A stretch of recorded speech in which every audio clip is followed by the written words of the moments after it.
Welcome to the I Love Negotiating podcast, where we aim to equip you with the practical strategies, techniques, tactics, and tools to dramatically improve your negotiation results. My name is Jan Potgieter. Over the past 15 years, I've consulted to and trained many of the world's leading brands in more than 60 countries to help them improve their business negotiation results. I've trained just under 10,000 people face-to-face in a small group format, and I've negotiated on camera one-on-one with almost 4,000 people from most major cultural backgrounds. In this podcast, I want to use my experience to bring perspective to your negotiation challenges.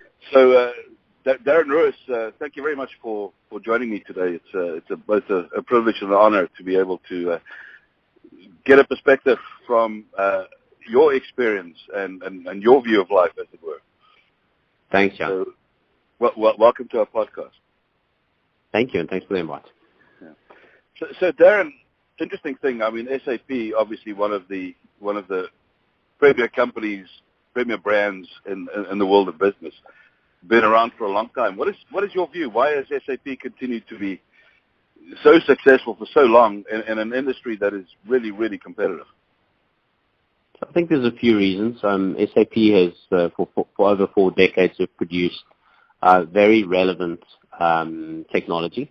And I think the fact that they've remained relevant, and I use the word relevant, on purpose, is really one of the biggest contributing factors. The fact that they've moved with the market. The business used to be an ERP business, but today ERP is by far not the biggest part of the business.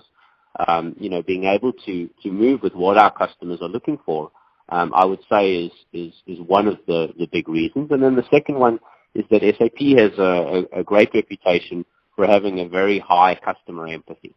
There are a lot of vendors in the market that have fairly adversarial relationships with their customers, and that's not the case with SAP. So SAP has I don't want to overuse the word customer-centric, but we have very deep,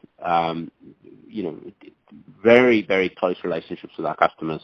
And I think that's the nature of where ERP started with those customers, tens and thousands of customers who run mission-critical applications, and they have come over decades to rely very deeply on SAP. And that forms a level of relationship based on trust and reliance that really builds long-lasting relationships. So I think that customer centricity, both from a focus and relationship perspective as well as the technology, is what has led to this longevity and success. That's great to hear. So often I encounter organizations where they kind of, they say that they're all about partnership, that they're all about customer service, but it's very seldom that you really see that in evidence. Yes. No, it's absolutely the way it is at SAP. That's fantastic. Darren, certainly from a negotiation context, but also maybe an overall business context, your portfolio, your experience is wide, it's global. What has been your view of the difference between men and women when it comes to doing business? Have you seen that reflected in the way that SAP conducts its business, or that your customers conduct their business? Look, there's definitely a difference in the way men and women are treated when it comes to the workplace, and the reality is that that goes both ways. So in many cases, our customers are women.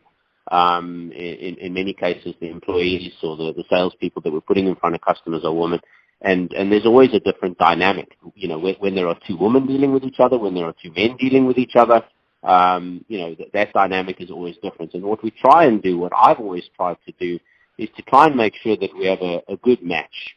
And that's not always, it's not always the same gender. Sometimes it's a different gender, and it works on the personalities of the people involved. So I think, the way I would answer the question is it's definitely different. But it's more a function of the personality types of the people. And I think, I've had a lot of experience of having very successful, very good salespeople who've built great relationships with their customers. And the customer changes, so the CEO or the CFO or the CIO, whoever it is that we're dealing with, leaves, and a new person comes, and all of a sudden that relationship doesn't work anymore. And at that point, you have to look at how you change the account team in order to better suit the customer, because ultimately you want to make sure that customer is comfortable dealing with you. I think an overall comment is that, really good top female executives, are incredibly successful in the industry because, again, I spoke about customer empathy earlier. I think, in general, women are more empathetic when it comes to engaging with their customers, or maybe just generally. And that lends itself to really good relationships with our customers. So, when I look at my sales team, certainly the most successful sales leaders and salespeople are women. So, that's certainly a trend that I see. That's very interesting. I know, from experience of working with some other clients, there's some industries where obviously it's been more traditionally dominated by males. I mean, think maybe construction or infrastructure, those kind of environments, and yes, women are making inroads there. But it's been a tough journey for them, and I think a lot of the time, and it's interesting to hear you echo that the women who rise to the top are often super competent because they've had to overcome, kind of an environment that was designed by men. Yes. Look, I think, from my perspective, it makes me sound like I'm overly biased. Look, I drive towards a 50-50 ratio of gender diversity in my team. My global head of sales for my business is a woman. She's, a phenomenal sales leader and is doing a phenomenal job and has had a fantastic career. But, I think that diversity gives strength. And I mean, you and I both grew up in South Africa. We understand the value of that diversity. And that's, whether it's gender diversity, whether it's racial diversity, whether it's generational diversity, all of those things, I believe, give you options. They give you, they give you options that give you the ability to try and, find a good match with that customer. And ultimately, nobody wants to, no one wants to do business with someone they don't like or that they don't get on with. Yes. So, that's really what we're trying to do, is to find a match for that customer, whatever that match may be. Yeah, which is amazing. There can be harmony and diversity. It doesn't have to be conformity. Yeah.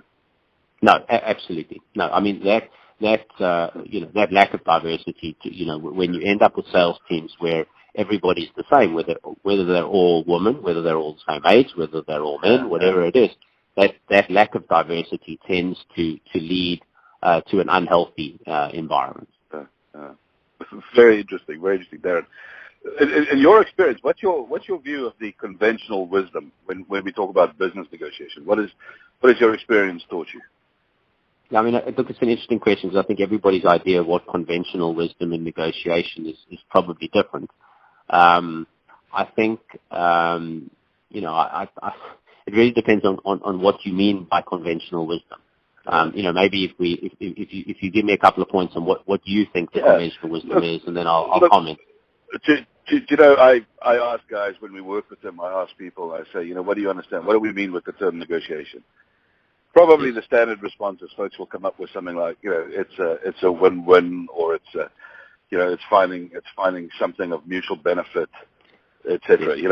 And they a couple of different spins on that. What would be your view? So look, I think when it comes to win-win, I think that in the context of my industry, or to be honest, in my personal life, I think that for the benefit of a long-term relationship with a customer, the customer has to feel like they've won. And this is something that I think I've spoken to my guys about a lot, and it's certainly something that I coach my negotiators on. Is that it is, we by definition are winning because we're closing the deal. If the competition don't get the deal, then we've won. Obviously we want to do good business. We don't want to do bad business. So there's a caveat there. But provided we're doing a deal that we're comfortable we should be doing, it is more important that the customer feels like they've won than that we feel like we've won. And to be honest, it's an important point because when you're in the heat of a negotiation and it tends to become fairly, I don't want to use the word adversarial because that makes it sound negative, but it can become competitive. Maybe competitive is a better word. Then, this isn't a board game. At the end of the day, the customer needs to feel like they've won, and I want my customer to feel like they've won. because, that's going to lead to a better relationship in the future. And I think irrespective of what the situation is. So, I think as far as win-win is concerned, it does need to be a win-win. It's just understanding from our perspective what winning means for us. Winning is not getting the extra €1 million. Winning is getting the deal. For the customer, it's getting the right price because they've already made the decision to do business with us. The other thing that's really important, especially in enterprise software, is that the price can always go down. The price can always go down a bit more. But the problem is that when that price goes down, generally something needs to be taken away. Whether that's the level of support that the customer is getting, whether that's the implementation services that they're getting, whether it's, what technology is in the bill of materials. And it's very important that you're in the detail with the customer to the extent that they understand that there is a relationship between what they're getting and what they're paying. And all too often I see salespeople lose that lose sight. The link is exactly right. They lose sight of that link, or they allow the customer to lose sight of that link, and it becomes very one-dimensional in that people are only talking about the price. And obviously that's a huge issue. Because, when customers, or whoever, irrespective of what you're negotiating, when you lose sight of what it is that you're buying and only what you're paying for it, that becomes a big issue. And it's something that, we'll all be able to relate to. Most of the people listening to this will buy a car.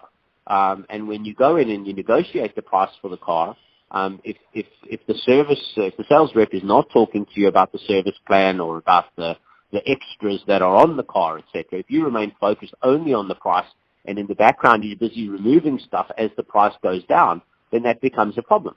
When you remain focused on the value and you're saying, well, look, the car's going to cost a bit more, but for this additional value, it has these extras. You have this tire warranty. You have this maintenance plan. You're not going to have to pay for servicing in the future.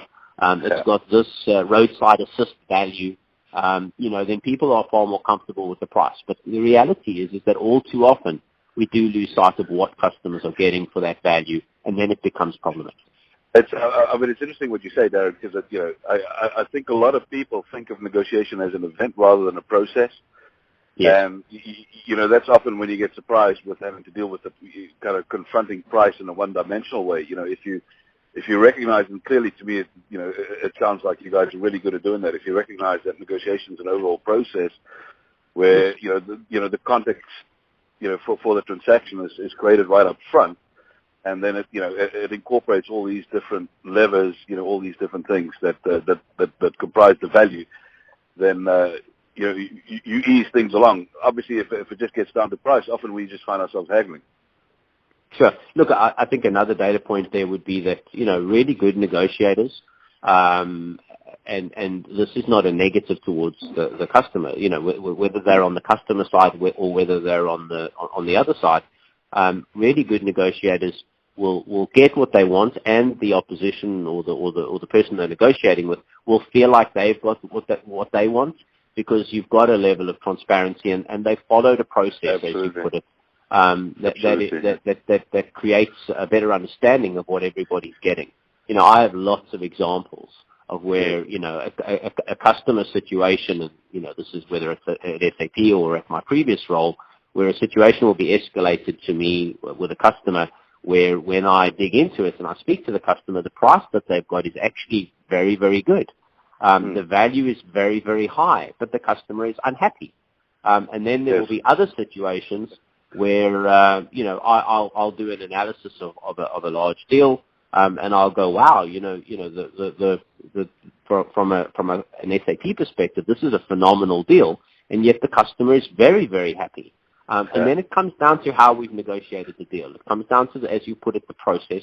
It comes down to, articulating the value rather than just the price. And that is absolutely something that people need to recognize plays a huge role in both the customer satisfaction and what the likely outcome is likely to be from a value perspective. That's super insightful, Darren. It's seldom that we encounter folks with the intuitive understanding of the importance of engaging human nature in the process of creating satisfaction rather than just leading with the evidence. Yeah. Absolutely. That's really smart. In your view and experience, Darren, then why do you think people fail when it comes to negotiations? What are the mistakes people make? I mean, look, we just touched on one now, which is forgetting to articulate the value and only focus on the price. That's certainly one. I think people, as I said earlier, it can become competitive. And at the point that you lose sight of what you're trying to achieve and winning becomes the objective, let's call it an emotional element. That certainly can be why people fail. And then, the one thing that I'm a huge proponent of is planning and practice.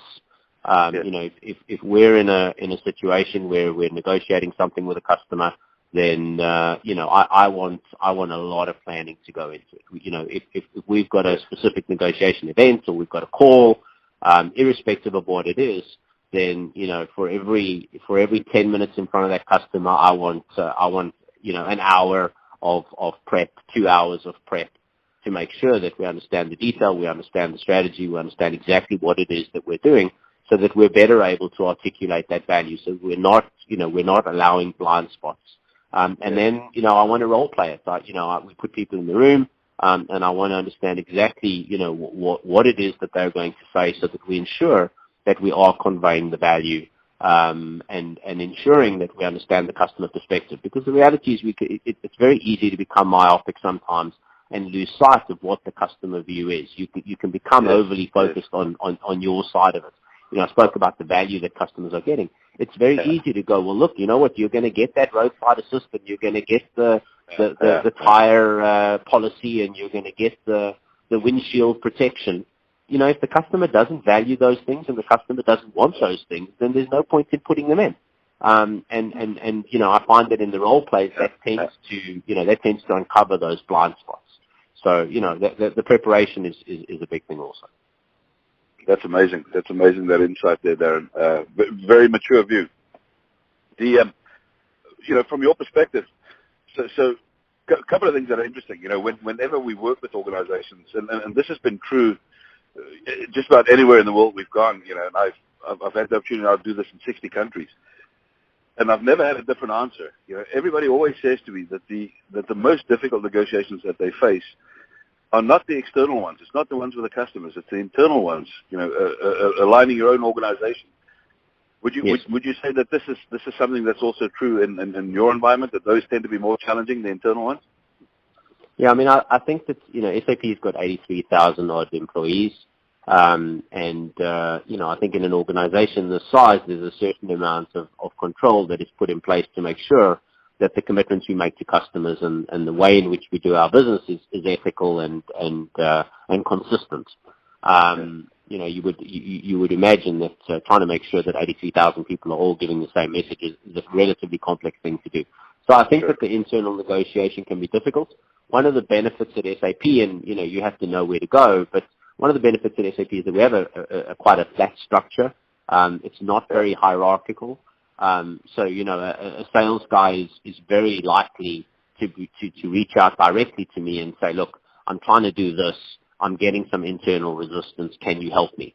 And that's not a cultural phenomenon in a lot of organizations. So, certainly I came to SAP, just over 3 years ago. I didn't expect to find it that way. But I think that when organizations, irrespective of how big they are or how much bureaucracy there is in order to protect its customers and the organization, provided you have a mechanism to escalate effectively and efficiently, so quickly and decisively, and that your leadership are empowered to make decisions when that is required, then it works pretty well. And fortunately, that's the way it works with SAP.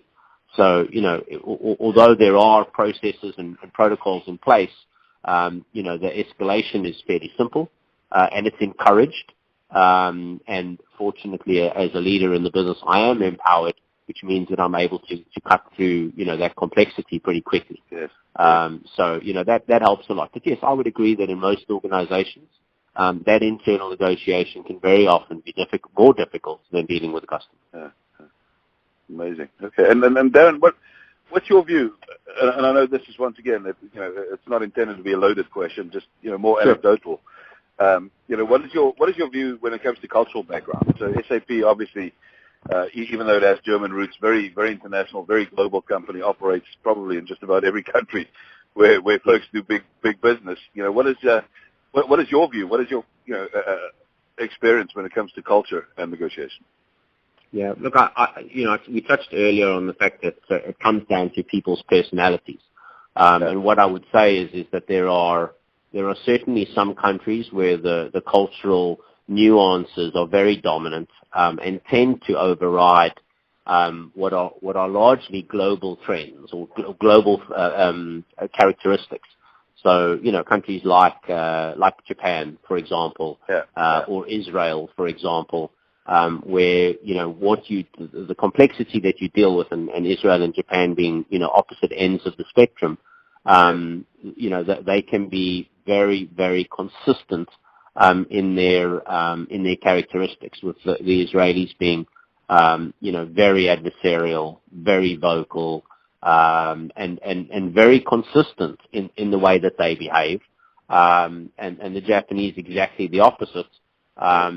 In that it's very very ritualistic. There's a lot of ritual in the process. What people are saying is not necessarily what they mean. They are desperate not to disappoint anybody, and there's a very important element of not wanting to say no, for example.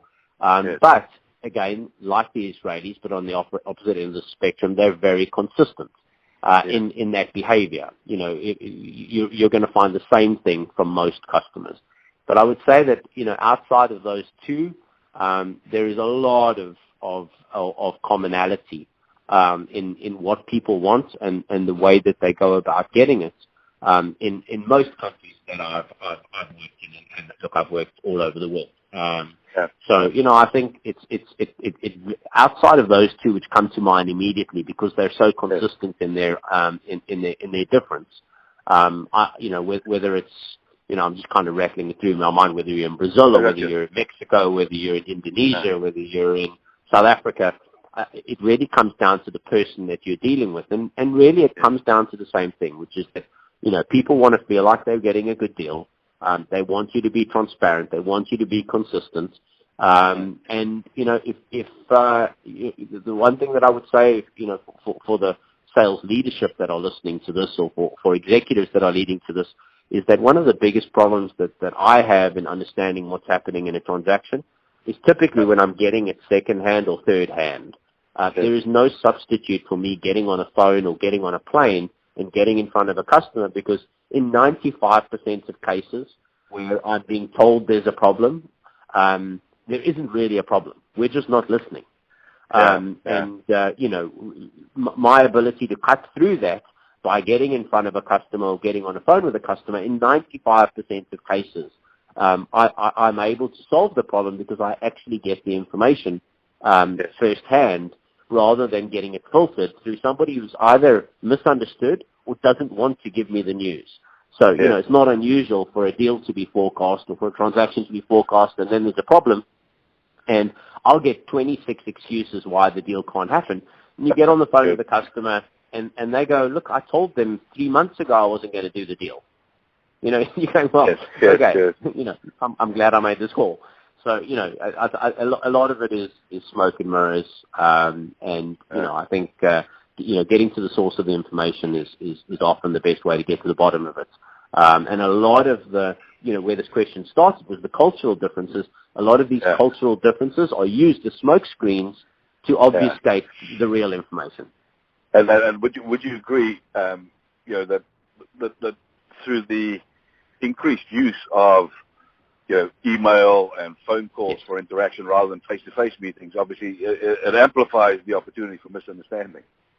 Yeah, I mean, you say email and phone calls. I mean, I think the reality is a phone call would still be great. What we find today is that there is an inordinate amount of email, and us speaking to customers, especially with a millennial generation firmly entrenched in the workplace now, speaking to customers or engaging with customers via text or WhatsApp. Yes.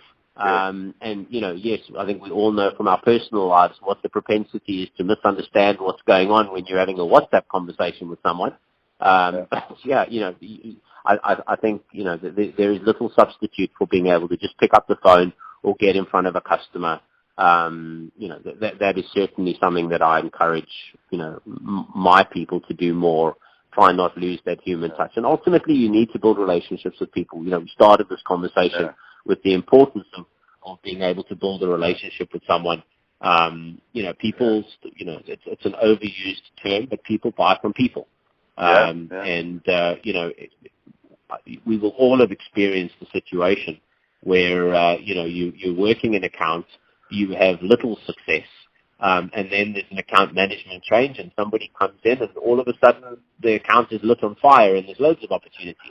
And it's a personality thing. People suddenly like each other and they go, actually I trust this person, I find them credible and I want to do business with them. It's as simple as that. And that's not going to happen by email. That's right. That's right. Great insight there, Darren. Great insight. Just a couple more questions, just before we wrap up. Sure. You've been very successful in building your career. Do you have, and I'm not expecting it to boil down to a precise formula, but if you were to give our audience some pointers and you say, you know what, this has been my formula. This is what's resulted in me being successful. What would you say that would be? So look, I think the first thing that I say is that I've been very lucky. Part of success is undoubtedly being in the right place at the right time. And I've been very fortunate in my career to be in the right place at the right time. So, I think that's been a characteristic and I'm grateful for that.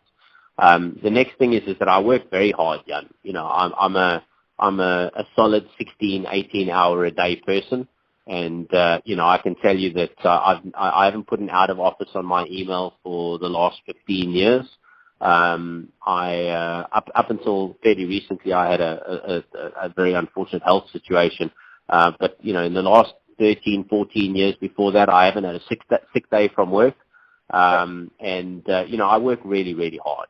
So I'm very, my philosophy has always been that I can't guarantee I'm going to be the most creative person in the room. I can't guarantee I'm going to be the brightest person in the room, but I can control that I'm the hardest working person in the room. That's something that I have infinite control over. So, I think I've been lucky. I work very hard. And then the third thing is that I've been very focused on where I want to go from a career perspective. So I've always had a plan. And, plans need to be changed. You need to be able to be flexible and dynamic, and I'm very comfortable with change. But you have to have a plan. You have to know where you're going. And critically, and it's probably the most common mistake that at any point I mentor 5 people, and I see this in every single person that I mentor, is that when I start to work with them, I say, do you have a plan? And they say, absolutely. My next job is X. They never, ever have thought about what's after that. And that's something that I always work on. And the problem is that with only knowing where you want to go next, it's very difficult to be positioning yourself for where you want to be after that. And the reality is that when you promote someone or when I promote someone or whatever, you very rarely promote them with only that job in mind. If I'm going to take a sales guy and move him into a first-line sales manager role, I very, very rarely am thinking about whether he will make a good first-line sales manager. Most of the time, I'm thinking about, is he going to make a good second-line sales manager, or is this a future, sales director, managing director, chief operating officer for the business? Because to be honest, if they don't have the runway for the future, then I'm probably not going to give them that shot at being a first-line sales manager. So people need to be thinking 2 jobs ahead at least. They need to be thinking, if they're a sales guy today and they want to be the managing director of the UK business for SAP, they need to be thinking, what do I need to do in order to be perceived as relevant for that role? What do I need to do from a development perspective in order to get to that role? And what performance am I going to need to deliver? What sacrifices am I prepared to make in order to get to that next role? And that tends to put them in really good shape. And that's something that I've always done. So, it's not about being overly ambitious or not executing on the current role, because if you look at my CV, I've always done the jobs that I've done for many years. People tend to sometimes hop quite a lot. That's not been the case with me. In the last 14 years, I've worked for 2 companies. So, I've been very consistent. As my roles have changed, I've always retained responsibility for what I had before I moved. So my sphere of influence has grown. But I think it's always come down to me having a very clear plan on where I'm going. So a good dose of luck, lots of hard work, and having a plan. Sounds a little cliche, but it works. No, that's very, very insightful there. Last question I have for you. You talk about mentoring others. Yeah. And this is a characteristic of success, being teachable, submitting yourself to instruction, to correction, etc. That's something that sounds intuitive to you. Who's been a role model to you? Who would you say, can you identify, and, you can name names or not, however you feel comfortable, but have you looked up to others? Have you found that submitting yourself to coaching, to, the benefit of learning from the experience of others has helped you? Yeah, so look, you made the point already, which is that being teachable, understanding what your weaknesses are, and being open to change the way you do things is very important. And I think, if I think about my earlier career in Software AG, my previous company, the people who would have worked for me in 2005, 2006, back, when I was the country manager in South Africa, and some of them still work for me now, so I couldn't have been that bad. But they'll tell you that I've changed a lot. I'm very different to what I was, 13, 14 years ago, in my leadership style, in the way that I do things. And that comes down to having an appetite to adapt the way you do things and change. And the reality is that you can't self-teach. It's very difficult to have that level of self-awareness without somebody to help you reflect on it and identify the areas of improvement. So I think the reality for me is that I've had for the last 10 odd years or so, there've been two gentlemen. One is a guy called Jacques Charmes, who's a French gentleman who I've spent quite a bit of time with over the last few years, and another gentleman called Peter Casey, who's an Irish gentleman who lives in the US. And both Peter and Jacques have both had a profound impact, I think, on me over the last 5 to 10 years as I've developed. But it's a very informal relationship. Neither of them are formal mentors who I spend time with every week or every month. It's just not the way it works. The way it works is they're friends, but they're both seasoned, experienced business executives who give me a very different perspective on how I look at what I do, and I can kind of ad hoc call them up for advice. More recently, since I've been at SAP the last couple of years, I've worked with a gentleman called Terry Nordell, and my engagement with Terry is a bit more structured. He attends my executive meetings. He gets to know my team, and he works with me and has worked very closely with me. And Terry, again, has had a profound impact on my development over the last few years. But I equally learn from my bosses. I learn from people who work for me. And that when you understand the importance of talent, and you understand the importance of building, multidisciplinary, diverse teams, and a lot of people talk about hiring people who are better than them. It's a bit of a misnomer, because nobody that you hire is going to be better than you at everything. What you're trying to do, in my opinion, is you're trying to hire people who are better than you at some things. And certainly, if I think about the team that I've built now, I recruited a lady called Melissa Di Donato, who joined me recently, who's a phenomenal sales leader. And I genuinely believe that Melissa could do that job better than me. I hired a guy called Christian Pedersen to drive our product moving forward, and there is no doubt in my mind that Christian can do that better than me. There are things that I do better than them, but when it comes to their areas of domain, they do it better than me, and I've learned from both of them. So I think it's really more about having a willingness to learn and being able to identify, what the weaknesses are, and having people who can help you to be more introspective and reflect on what those weaknesses are.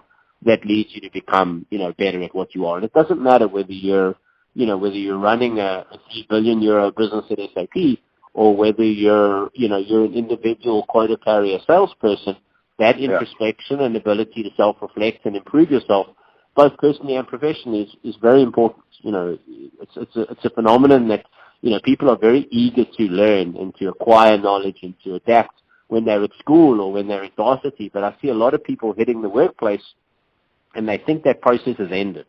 It shouldn't end. That self-development process is important. Darren, that's amazing. I'm mindful that we've taken up quite a bit of your time, but I really want to thank you for having the willingness to share some of your experience and insights to with our audience and to those who wish to improve their prospects for success. I think it's been very generous of you. Really appreciate it. Thank you, Jan. It's been a pleasure chatting to you, and I appreciate the opportunity.